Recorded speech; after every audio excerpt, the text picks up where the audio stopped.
Welcome to Conversations with a Wounded Healer. I'm your host, Sarah Bueno. I'm a psychotherapist, teacher, consultant, and most importantly, a wounded healer, living and working in Skokie, Illinois, just outside of Chicago. This is a space for thought-provoking, unscripted conversations with people from all walks of life, united by the shared mission of healing ourselves while promoting healing in the world around us. Whether you're here to find inspiration, learn, or simply feel seen, you're invited on this journey of healing from the individual to the collective. Thanks for joining me. Hi, you can see my face. This whole video recording thing, I gotta tell y'all, is super weird, but here I am. The reason I started a podcast in the first place is because I didn't want to see my face, but I don't know. This is what people want these days, so here we are. So welcome to the video version of Conversations with a Wounded Healer. How are you? I mean that. How are you? Because right now we're going through the shit. And I said that I wouldn't talk too much about what's going on politically, and I'm not going to talk about it specifically because by the time this episode comes out, I'm sure more egregious things will have happened that my former self who's recording right now did not know. But what I will talk about are a couple of things that I'm thinking about in order to keep myself sane and to sustain my capacity through this marathon that we have, marathon of hell. So a couple things that came out in a therapy session with a client the other day were the idea of capacity building and mindfulness. So where is our attention? And with capacity building, I think we need to be able to slow down enough to recognize what are the things that I'm doing that are building capacity and what are things that I do in my life that take away my capacity. I want you to think about how do you trust? How do you trust yourself? Who are the people in your life that you can look to that not necessarily have all the answers? And do not put me in that box. I will not, you see me here? Do not put me in that box. I am not the person who has all the answers for you. I have a lot of great questions that are going to help you get to your own answers. I do not have your answers. But who are the people in your life? Who can you look to for some semblance of like, what the fuck is going on and how do we take care of ourselves? With our attention, I was realizing with my client that the more zoomed in we were on a particular issue, the more freaked out we got. And the more we zoomed out, the more we had capacity to ask more, I guess, open questions about what could be happening during this time. So that is an offering to you.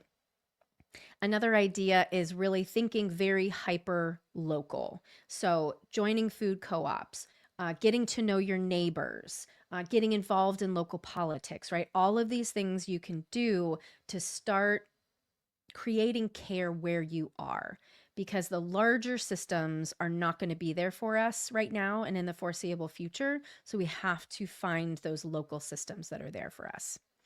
And as an offering for all of the trials and tribulations that we're going through right now, my dear friend Mashera Winston and I are doing we're lovingly calling it How to Civil War Proof Your Practice on the side, but it's really called Care in Chaos.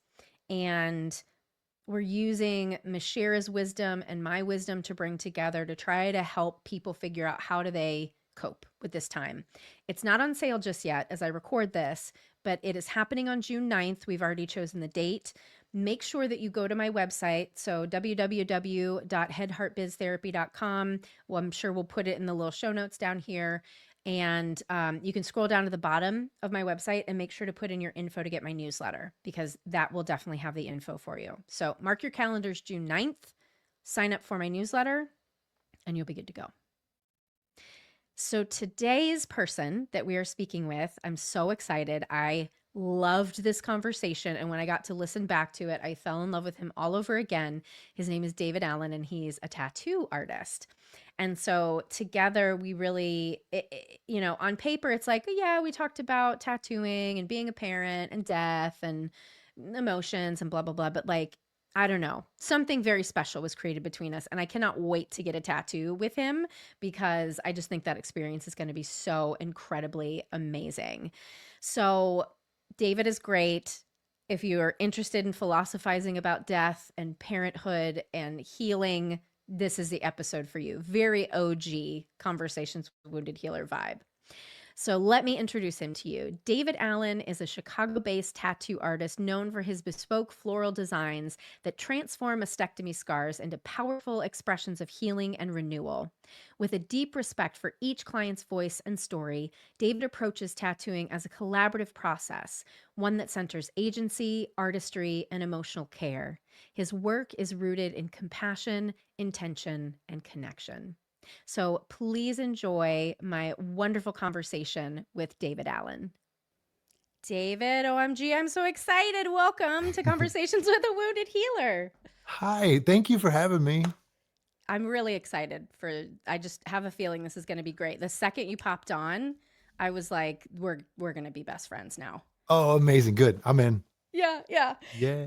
So you are a tattoo artist, and I'm going to have you do your whole like introduction, but I just want to cue in listeners how I connected with you. My really good friend Olivia Budries just got a wheat shaft tattoo that was so beautiful and like perfectly placed. And when she came, she was at staying at my place when she got it, and she came back and she's like it's always been there. It's like perfect. And she was telling me you have this amazing story that I can't wait to hear. And I reached out because I'm just super excited. Well, thank you. That was an awesome process. Yeah, that was beautiful. I love how the city connects people, like Right. minds or hearts. I know. Yeah, Chicago is a special place. it is. For all the Yeah. shit we have here, there's Oh yeah. something, some energetic something that brings our hearts together. Yeah, I love it. It's community. I need it, especially now, but I need it. Yeah, Yeah. right. Mhm. Well, why don't you tell folks a little bit about what you're doing in the world? Sure. I am a tattooer. I'm an artist. So somehow I've stumbled upon tattooing people that have suffered from life-threatening physical trauma Mm, as well. In addition to, just, I don't know, maybe I'd call it a standard tattoo or a normal tattoo. mm-hmm. Um, that's primarily what I do now. I'm an artist, I'm a graphic designer, I'm a painter, I'm a father, all of the above. But that's where I think I really enjoy the time spent with people as well. Mm, Kind of insular, you're sitting there and you're sharing stories. yeah. It's beautiful. It's, holding space for somebody is really, really important, and that's pretty much what I do, and I didn't realize how it would turn into, a process that maybe helps people heal. I know it helps me heal for sure, but Yeah, I would say that. And I have 11, 12 I don't even know how many tattoos I have, and each experience was really different. And I just got to say, like, even the energy that you brought as soon as you like jumped into this, I was like, "Oh, you're different than I expected," because oh, most of the tattoo artists, not all of them, most that I've worked with, sure. a little more prickly, a little more like a little distance. I'm guessing may Yeah, have been yeah. hurt themselves, right? Like, Right. so the idea of holding space, I don't know that is that something that tattoo artists are talking about, recognizing that that helps the process. I think it's a spectrum, right? So I'm 45 now. I've been tattooing for 19 years, and I I don't know, when I first started, it was kind of the guys that helped me were beautiful and sweet and, emotionally intelligent, but Mm, there's also an industry rooted in misogyny and, mm-hmm. um, it's more artists now. It's creatives now. So Mm, there are queer studios that are safe and feel safe, right? Or there are yeah. just it's changing in a wonderful way. And also Yeah.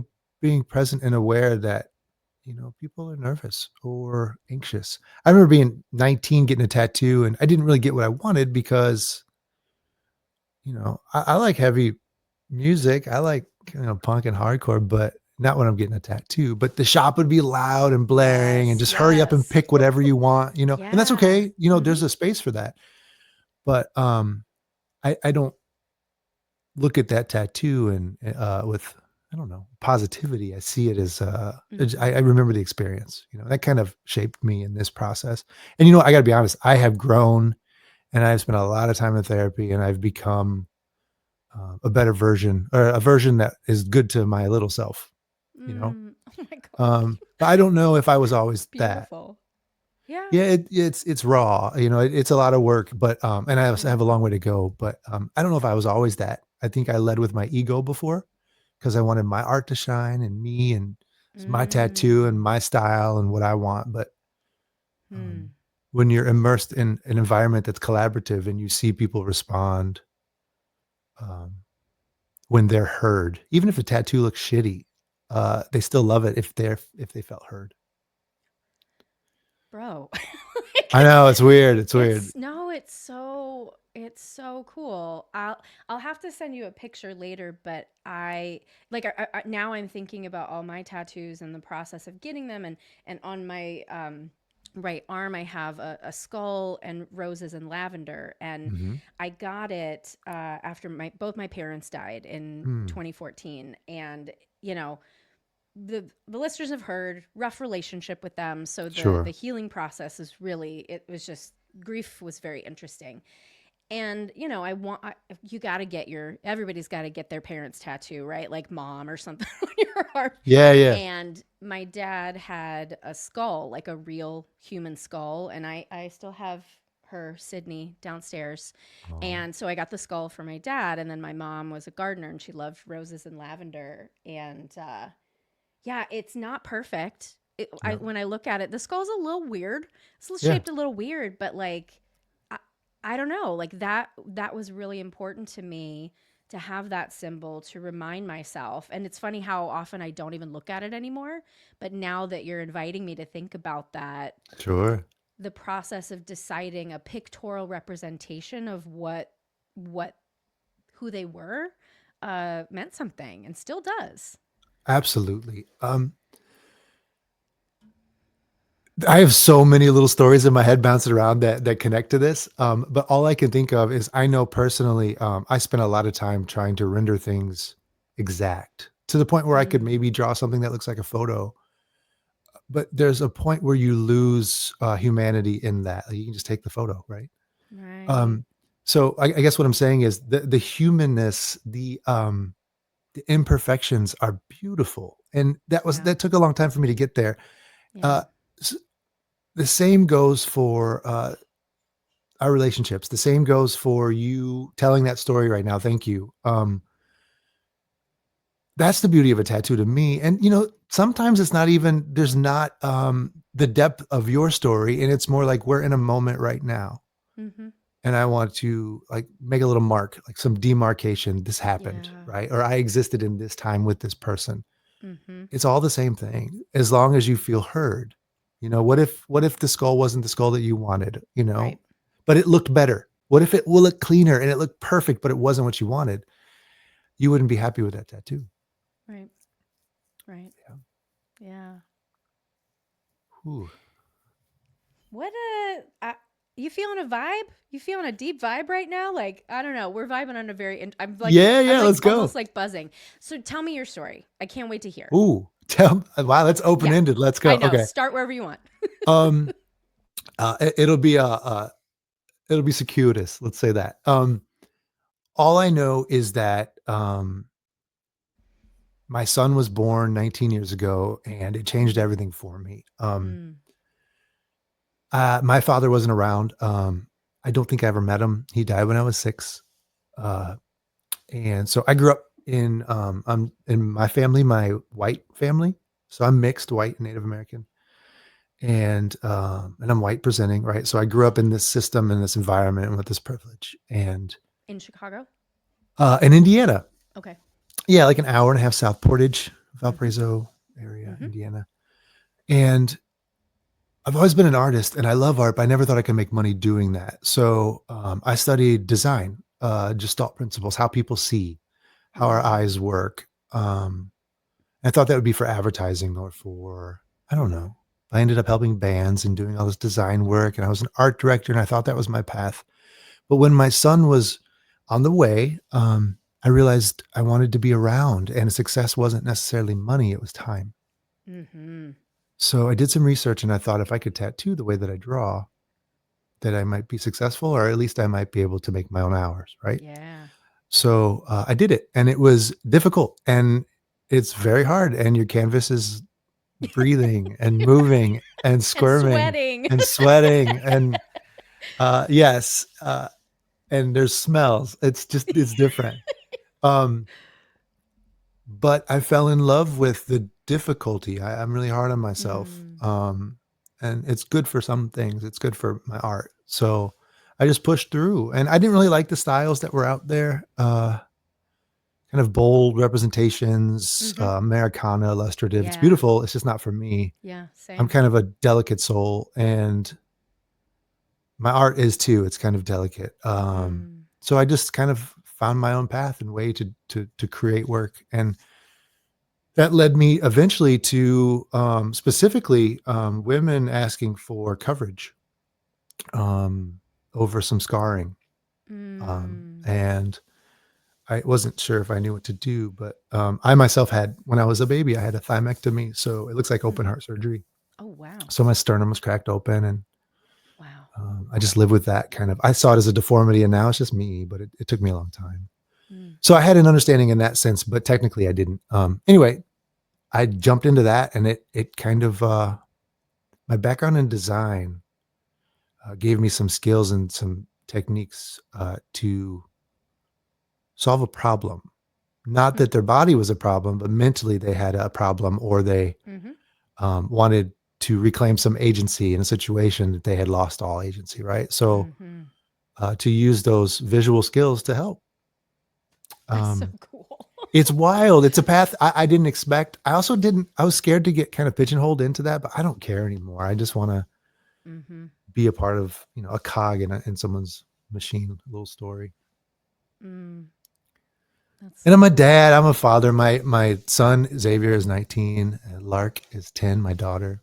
Oh. Um, yeah, So that's me. you started tattooing later, a little bit later in life then? I 27. was trying to do the Yeah. math. Yeah, okay, Yeah, yeah, yeah, 27. yeah. I think that's the right math. Yeah, 27, 26. Yeah. Yep. Yeah. Because I had this job as an art director, um, which was fine. It was fun. It was a desk job, 401k, all the bullshit. But you know, uh, working in the system, you can get a mortgage when you have that job. You can't as a tattooer. You know what I mean? Right. Like Right. I did it, and then I actually returned to it during, like, a little bit after COVID, because I needed to pay the bills. So it's nice to be back to tattooing again. Mm. Mhm. Mhm. Yeah. Yeah. Are there any I want to like preserve the stories of the women who've come to you for scars, Sure. but is there anything you can share with us that's been impactful? Maybe Oh for my you or God. your experience of some of those stories. All of them. Mm. They're also different. And the one thing about tattooing, I'll zoom out for a second. You really learn to never assume and to not judge anybody. Mm. Um, I'll sit with someone for 4 hours and we'll have these deep conversations, or, they can be surface level. That's fine. But you get to know someone, and their cadence, and their nonverbal, how they communicate. Mhm. And you start to just see patterns and understand them. And then over time, like if you tattoo someone a large piece, you might do multiple sessions. You get pretty deep, you share with each other, and you start to see, like, all right, this person came off as this way initially, but actually they were scared, or they were nervous, or they've been through hell on earth, right? Mhm. Like I remember tattooing over a top surgery, and Mm. he had been thrown into a dumpster, every other day for Wow. 4 years at school. Wow. How do you even respond to that, right? So Right. I think it helps to be able to go into this with just acceptance, and that to me is love, right? Love is not control. So being able to sit there and just be present, no judgment. What's going on? We're going to do this together. Mhm. And that's safe for both of us. So I'm saying that because it's hard to not get upset sometimes when you hear a story where, someone's Mhm. partner left them in the middle of cancer, or somebody um, wants their partner to get nipples retattooed visually because it turns them on, but the partner doesn't want that. That's their body. So there's a tug, right? And Mm. it's hard not to just stand up and be like, what the fuck? This is not okay. Right. Uh, Um, but from some of these people, like for instance, the one of let's say a lady's husband left her during cancer. Mm. She was able to sit there, and I didn't ask anything. It's not my place to ask. They just kind of share stories. Yeah. And she realized that he didn't have good coping mechanisms, and she was his everything. And Mm. he was scared he was going to lose her, so he took control of the situation and he left in advance so he could cope and handle it that way instead of being completely destroyed. Wow.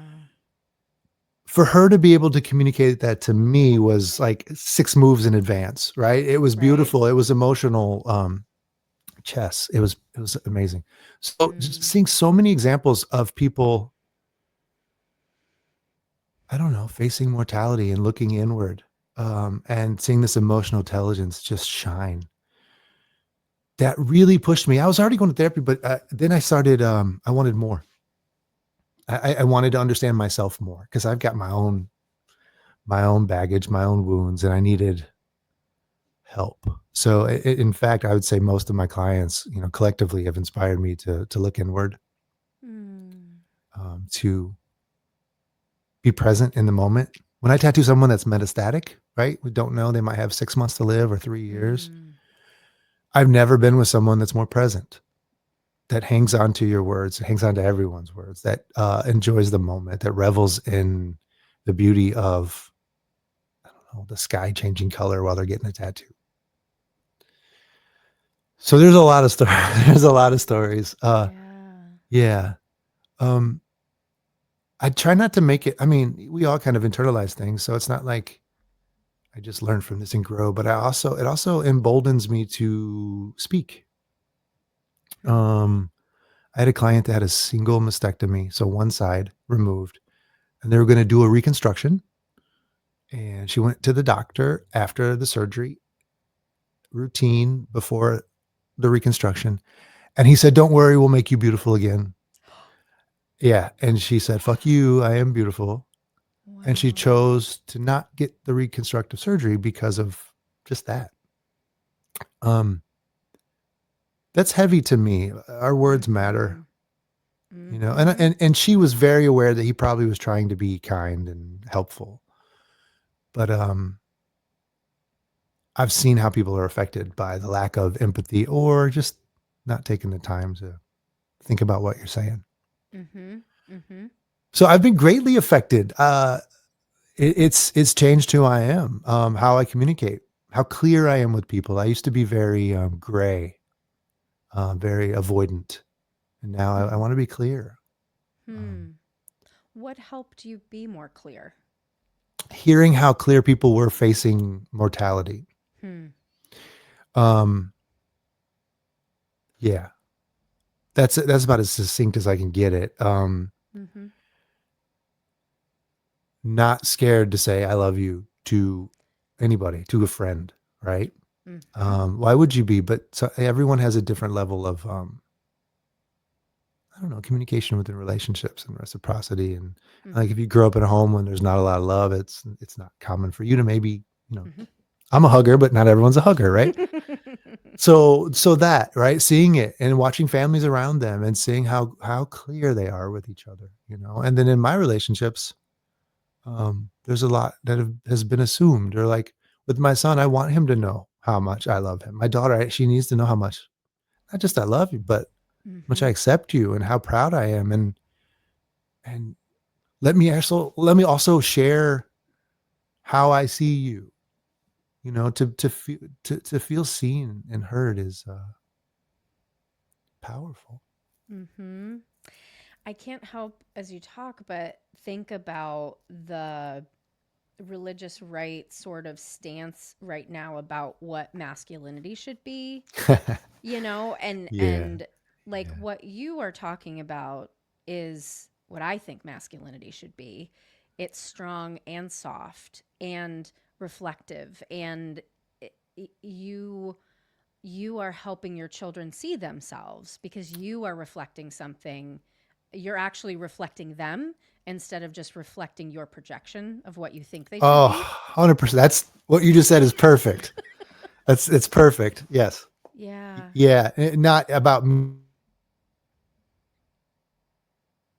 Oh, shoot, you just froze.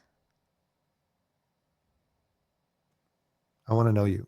Oh, Um, you froze. So I think you were about to say, because I said not a projection of what you think they are. And I think you were about to say, because it's not about me. yeah, it's not about me at all. You're Yeah. exactly right.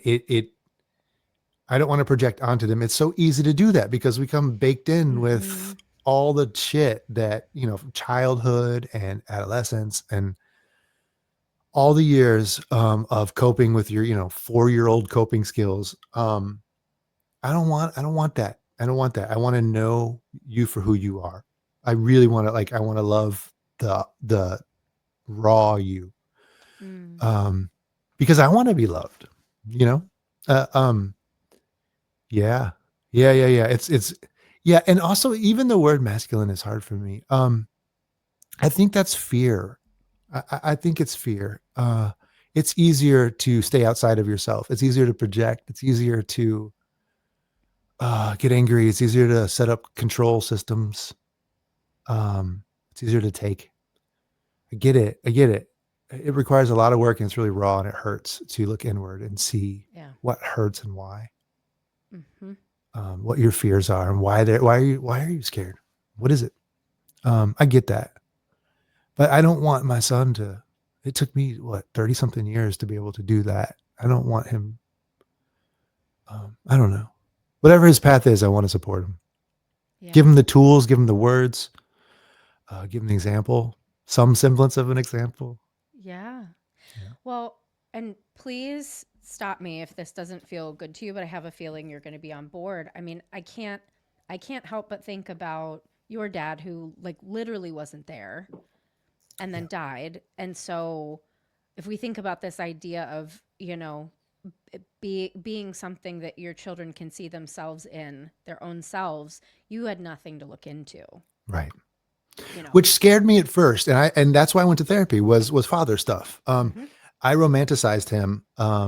He never had a Mm. tombstone. I would go visit his grave. Hmm. I romanticized him, and my mom was amazing. She lied to me for many years, and she let me believe this beautiful story I had in my head. Wow. Um, and then when I turned, 20, 21, she started to tell me the truth about who my dad was. And there's so much Yeah. beauty in him, but also he'd been through a lot, and Mhm. he came out scathed. He came out um, and he hurt a lot of people. Um, so I was scared. Is that in me? Is it innate? Right? Yeah. DNA. Like I read a lot, and Right. and what's the book, The Deepest Well, where they talk about like the study of um, the frogs that would smell a certain scent. And the lineage of that frog up to like 5 generations would avoid that scent because they would shock it whenever the first generation would smell that frog. Oh my god.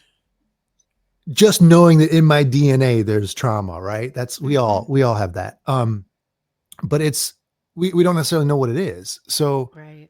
that's what my therapy was about, was like looking inward, like, oh shit, am I screwed here? Am I going to be a bad father innately? Yeah.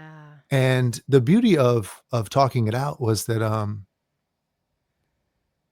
I, it still does to this day. It shows me a different viewpoint.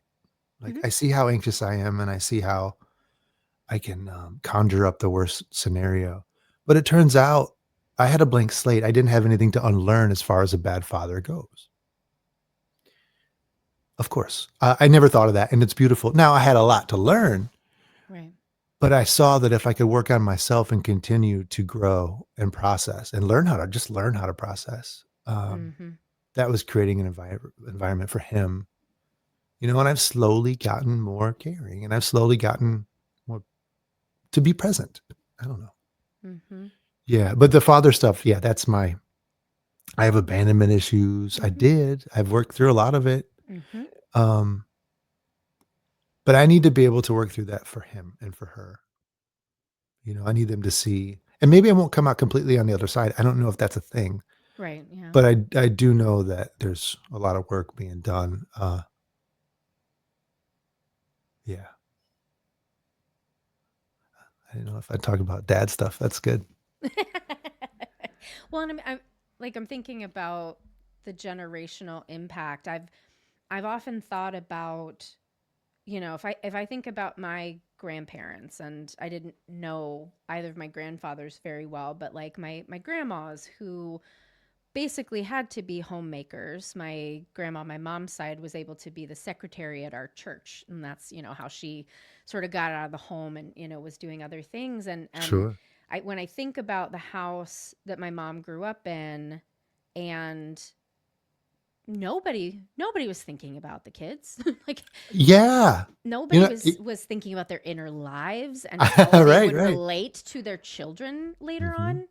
Right? And now you're thinking so deeply about it. And so many mindful parents are, right? People who Sure. are really trying to heal their trauma so that they don't pass it on to their kids. Like, this is how consciousness evolves, Yeah. right? Yeah, yeah, yeah.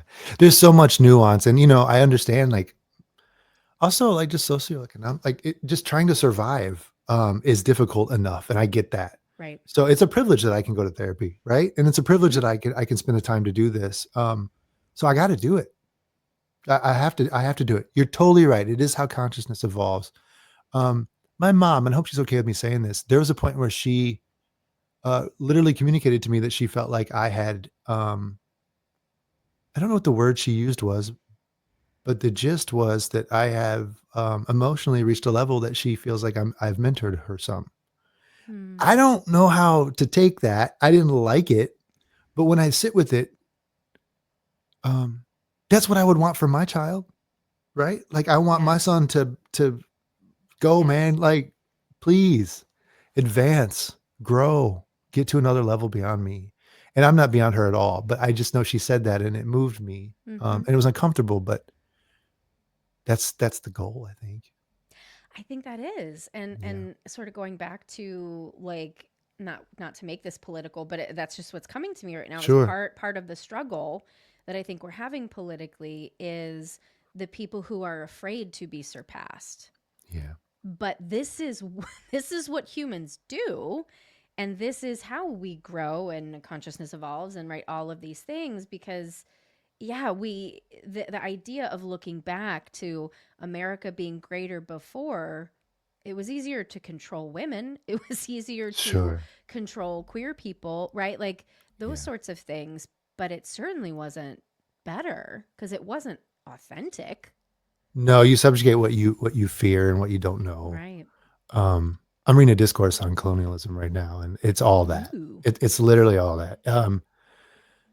Yeah, it's ingrained, right? And then it becomes commonplace. It's just like generation after generation. It's cumulative. It's so hard to watch right now. Mm-hmm. Yeah, yeah. It's all fear. Oh my god, I could say so much, but I'm gonna. No, you can, but I mean, I guess I just wanted to say, like, this conversation is making me feel like even though we are faced with existential threat, we can't put the genie back in the bottle.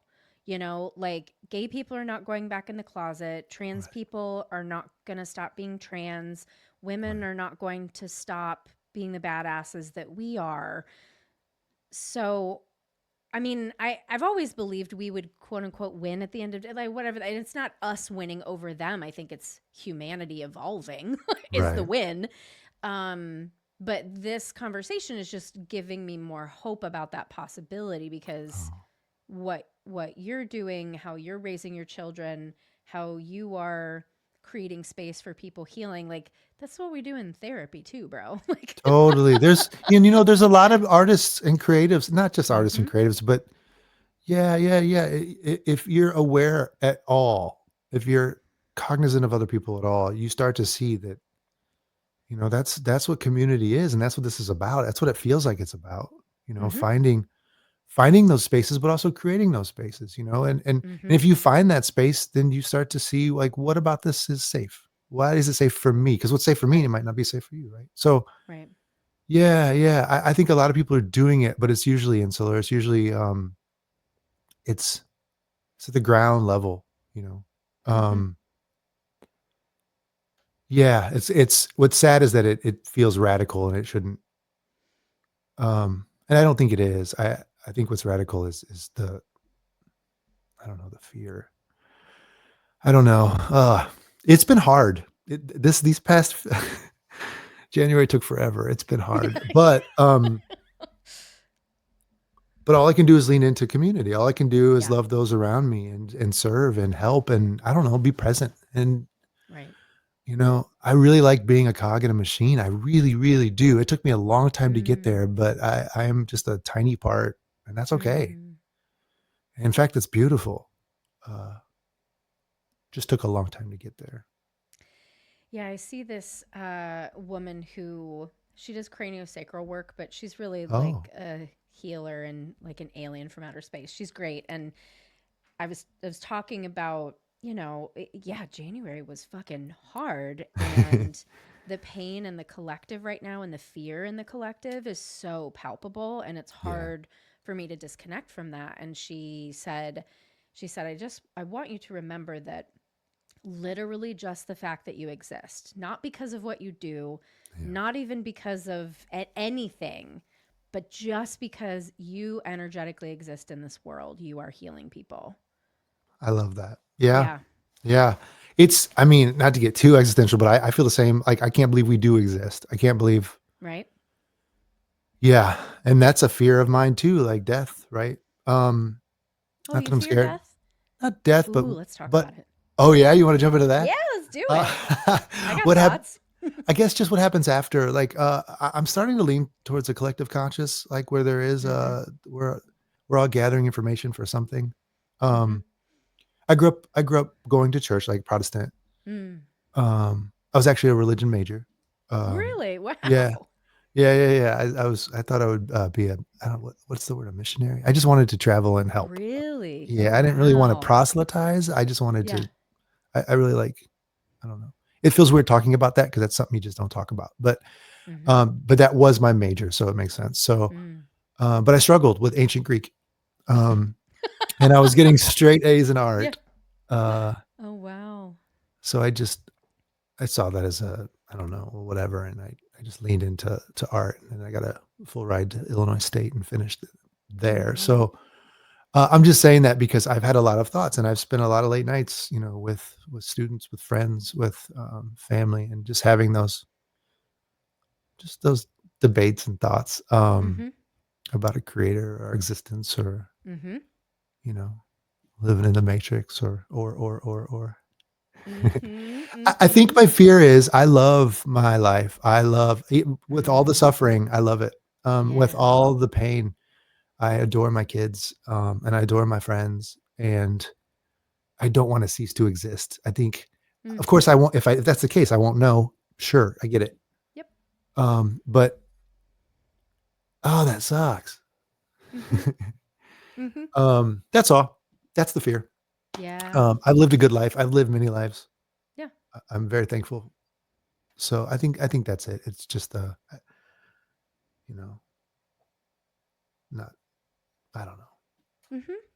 No, And that I makes process, I yeah. look at it and I go through it, and I had a little health scare and I'm okay, but like it brings everything to a head and I'm like, why am I squirming? Why am I scared? What's the fear here? Yeah. And then I remember printing out a lot of photos from my iPhone and making a book. Mm. So it's not Mm. just digitized, right? And then I remember my therapist asking, well, why did you do that? And of course, because I didn't have photos of my dad and I didn't have photos of my Mm. childhood much, right? So Yeah. starting to see what scares me about it, Mm. just takes looking. Mm. I Yeah. love that. And it takes the slowing down and the recognizing, right? Yeah. Because it's so easy to just go with the fear part. Hmm. Yeah. Yeah, that's funny. I after my parents died, I did a deep dive into what happens after we die. And of Oh, course, that makes sense. yeah, of course I don't know, right? Like, but That's the right answer. right, but the Right. conclusions that I've come to that make sense for me make me kind of excited about it. And I'm not Oh, suicidal, you guys. I'm not what, but if I don't find out about Bigfoot and Mothman and all this shit when I die, I'm gonna be pissed at God. I just gotta say that. that's right, Mothman.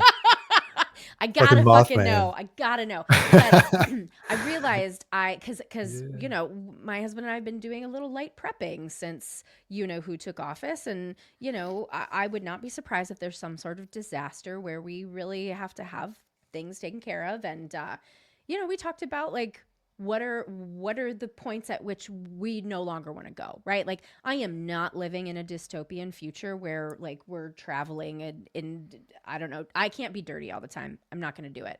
So there are plenty of things where I'm like I'm just going to go. Yeah, yeah, yeah. I get And it. then I was thinking like I'm not afraid of being dead. I'm afraid of the actual pain process of it. And I Oh, want to be in control of that. I want to be in control of when I say I'm done and I get to go to the other side. So wow. that's the thing that I think about a lot is how will I die and how painful will it be? Like the physical The suffering, right? physical suffering. Yeah. Absolutely. And is it drawn out? Yes.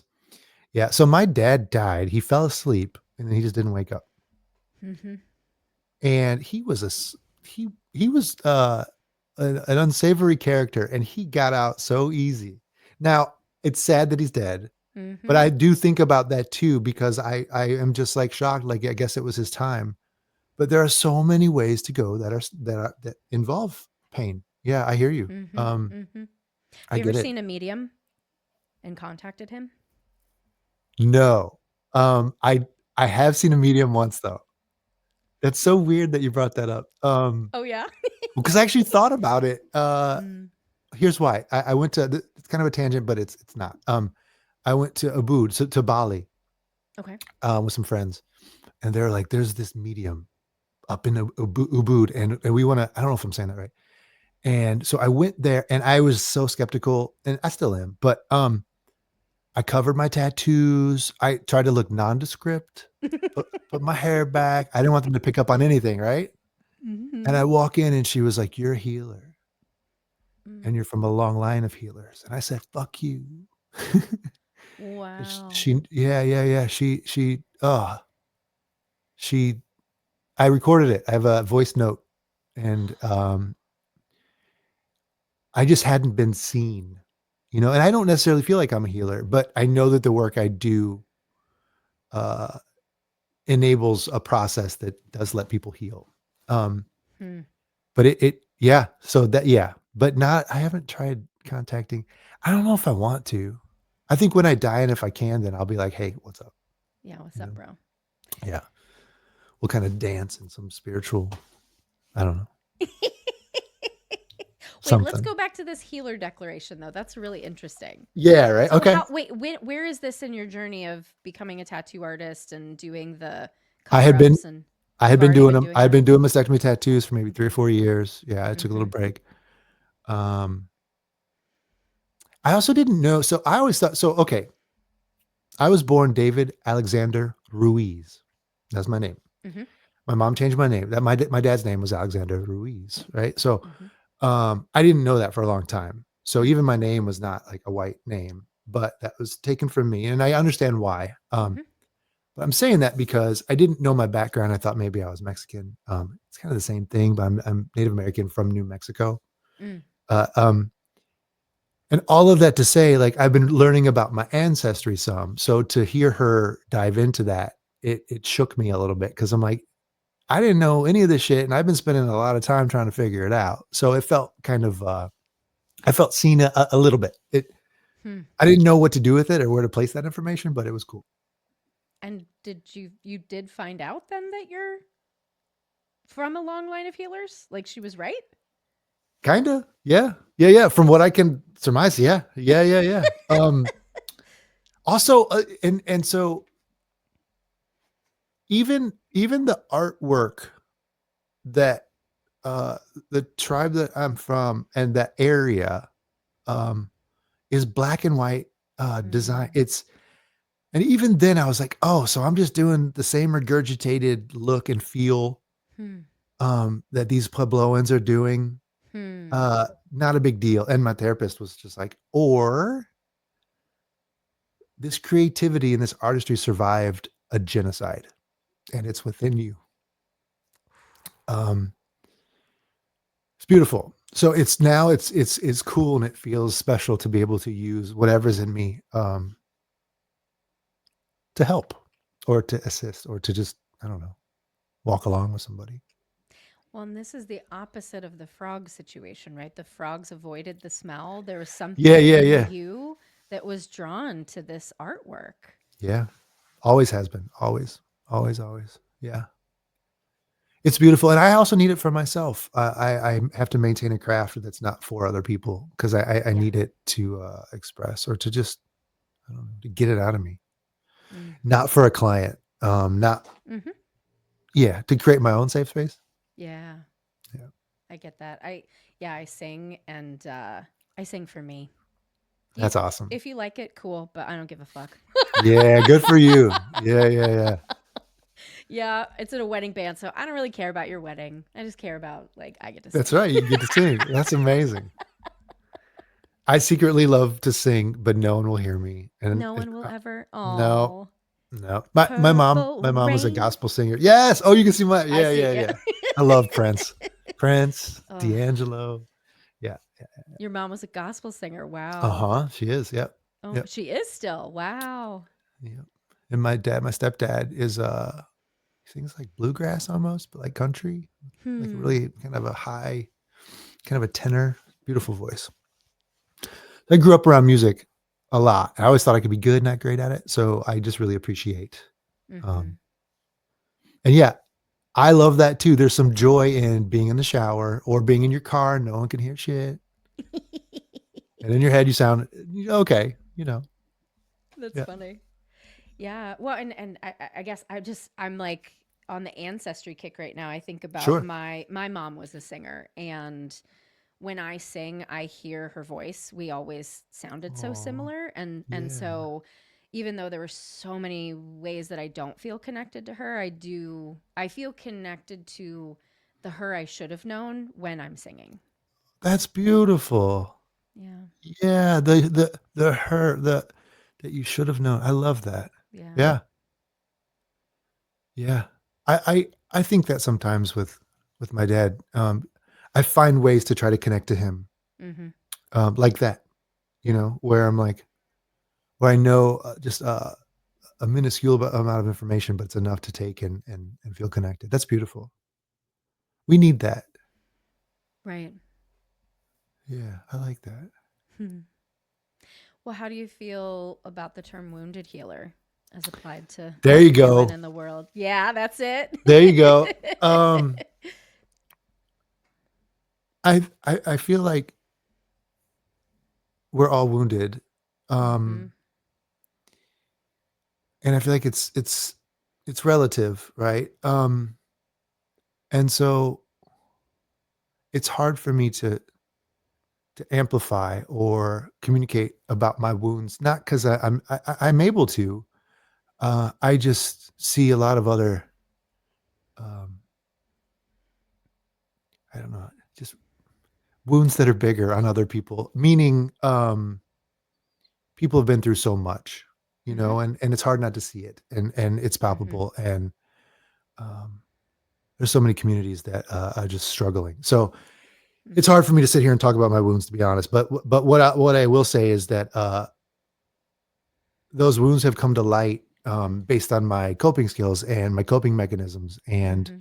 it's enabled me to look inward and see why I have them. Mm-hmm. Um, Mm-hmm. and I think the ability to do that we all have. It's hard, but I think that ability has taught me how to shut up and listen. It's taught me how to be present with somebody. It's taught me how to create a space. And I haven't always been able to do this, but um, to create a space that's safe. Uh, and I haven't always been safe. I used to project more onto people, like you're saying, right? Like we all do Mm-hmm. that. And it was about me and my art. But now I think how I'm connected to healing is I feel like I'm on the outskirts, on the outside of it. I feel like people heal themselves. Mhm. Like the person contacted me, the person got a hold of me, the person liked my artwork, the person trusted me, Mhm. the person decided within themselves that they were ready to do this. Mhm. And they came and they showed up and they flew to me from God knows where, and they're nervous and they have fear. And I'm present too. And together we go through a process.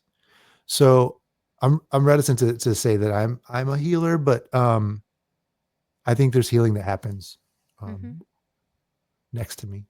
Mhm. Mhm. I don't know why I have a hang up with that. A lot of I people just do. do they? Okay, Yeah. good, good. Oh, that's good to Most hear. most I think I would say most people would struggle to call themselves a healer, and exactly for the same reason that you are, right, not wanting to take ownership of somebody else's process and Yeah, that sort of thing. yeah. The way that I hold it is that I think we're all healers, all of There you us. go. And either you're tuning into it, with your gifts, Oh, yeah, or you're separated from it. yeah. I mean, I've talked to lawyers and teachers and like all kinds of people on this podcast who wouldn't necessarily think of themselves as healers, but the work that they're doing in the world just because of who they are and the way they embody what it is that they're doing that That's makes them beautiful. a healer. Got it. That's good. Thank you for that. Yeah. Yeah, it's uncomfortable, and even like approaching that in my head before we talked. Yeah.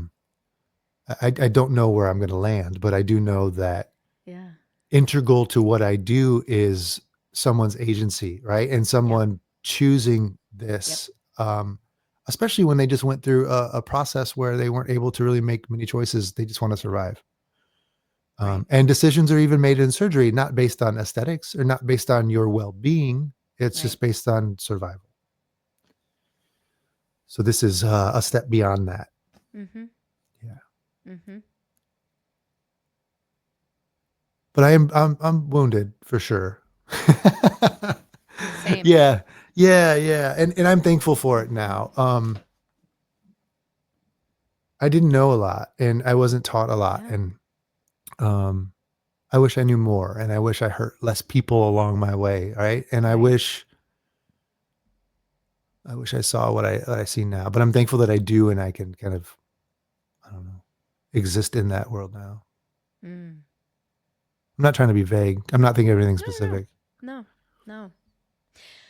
Well, and as we move toward the end of this conversation, one of the things that I'm personally thinking about a lot is the evolution of my industry in particular, and how, what is therapy going to look like in 10 years? Because now the venture capital's coming, like there's so many things that are changing everything. I'm curious because it sounds like there's been a lot of changes in the tattoo industry from when you started to now. And I mean, I think about when I was a kid, and my mom would say only people who have tattoos are sailors or trashy people. And Yep. so when I started getting my tattoos, that was a big thing. And my grandma was like, "Just not your face." I'm like, "Yes, grandma," because that is definitely the next choice that I was going to make. So I'm so Straight to the glad, face. straight to the face. Anyway, um, what what are you hoping for the evolution of the tattoo industry? What are you seeing? What are you wishing?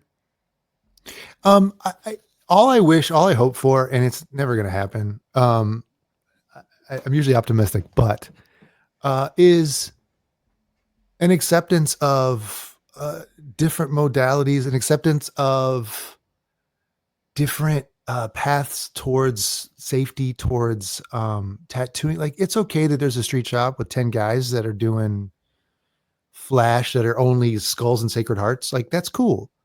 And it's also cool that there's a shop with 5 women that are doing whatever you want, and they will listen to you and they'll be present, and also, I mean, Mm-hmm. it could be flipped. It's not about gender. It's Right. about um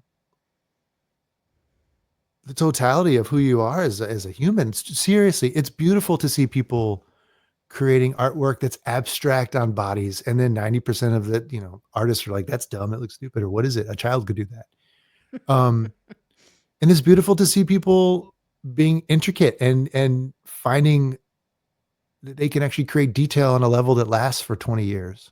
It's hard to do on skin because the skin, like it fades. Your body eats it up over Mm-hmm. time, the ink. Mm-hmm. So it's as simple as let's all grow. Let's all grow. It's just, you see it, and that's what's going on right now, just all over, is everyone's scared of change and everyone's scared of Yeah. growth. And I understand it, but there aren't rules. I tell Xavier all the time, like, there's not really a border between Indiana and Illinois. Like, that's a construct, right? Right. Um, Question everything, please. Why are Mhm. things this way? Why is your thinking that way? Mhm. The same with tattooing. That's all. Just, Mhm. I think safety standards are fine. Like, people's physical health is very important. Yeah. So I think their emotional health is important too. Yeah. I don't think about tattooing much. Yeah. I just don't. It's just like, I mean, I paint too, and I draw, and Yeah. um, I don't think about the industry that much. I just, Mhm. Mhm. I've got a database of my clients, and I try to mark down what they like, and Mhm. what they're into, because I want them to feel cared for and seen. Mm. That's what I Mhm. think about, is just the people that are around me, you know? Yeah. Yeah. That's amazing. I adore you. Oh, I do. I had no thank you. idea how great this was going to be. I mean, I was excited to talk to you, but just had no idea how nourishing. This was Oh, nourishing to be in it's space with beautiful. you. Yeah. Likewise. You got my heart and my brain going on some things. Oh, Thank you. good. Yeah. Yeah. I need to sit with some stuff. Yeah, and I'm gonna have to look up your process and see if we can't collaborate on. I've been saving this space, Oh, awesome. Yes. so that's basically the last space people can see that needs something. So You're running out of room. yeah, if for listeners, that's the top of my right arm. Yeah, That's awesome. That's a great spot. That's a prime position. yeah, Everyone will see yep. it. Yeah, yeah. It's a beautiful process. And what I like about it the most is really hearing what people want. And sometimes Mm-hmm. people cannot communicate Mm-hmm. what they see visually in their head, right? They don't Yeah. have the words for that. So my role is like a translator, and Yeah. also it's seeing like what, like, right, like what you have up in your house, Mm-hmm. right? Or what kind of pattern you have on the clothing that you're wearing, or Mm-hmm. just a language, and be able to, like, to express what you're thinking in a way. And it's still mixed with me, of course, but Right. that's fun. Yeah. Yeah. Well, where do people find you? Where's the best place for them to get in touch with you? My website, it's just allentattoo.com. Mm-hmm. Allen, right? Thank you. Yes. Mm-hmm. That's it. I post everything there. Tattoos, art. If I'm doing anything else, sometimes I'm doing other things. Or if I'm speaking Mm-hmm. somewhere, it's usually on the website. Mm. Yeah. Well, thank you. Just thank you for being you, and thank you for sharing your time with me. Yeah. Thank you so much. Thanks for having me. This has been wonderful. I feel a little vulnerable talking about some stuff, and I think I needed that. I appreciate that.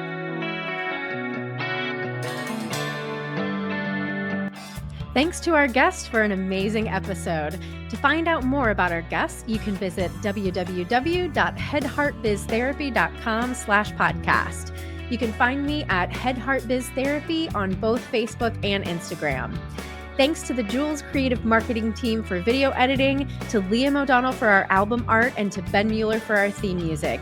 And I'm your host, Sarah Buino. Until next time, bye-bye.